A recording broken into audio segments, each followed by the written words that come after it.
गाडीतून बसून आली होती. आम्ही आमच्या स्टॉपला बसलो गावडेवाडीवर आणि ती डायरेक्ट खेडला उतरली.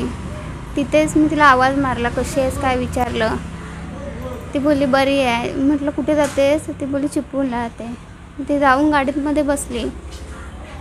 आम्ही जाऊन मग रेल्वे स्टेशनला गेलो रिक्षा करून. मी चिपळूणला गेली आणि मुंबईला गेले. तिथून पुढे काय झालं माहिती नाही, ती कुठे गेली काय. काय नाही एवढं, कशी आहेस काय मीच विचारलं तिला. ती बोलली बरी आहे, चिपळूणला जाते बोलली. बाकी काय नाही एवढं. कॉलेजमध्येच होती आमच्या एकत्र. नाही ती कॉमर्समध्ये होती, मी आर्ट्समध्ये होते. म्हणूनच म्हणजे झोपच नाही आम्हाला समजल्यापासून. पोलिसांचं कसं सहकार्य मिळालं? पोलिसांनी आम्हाला सहकार्य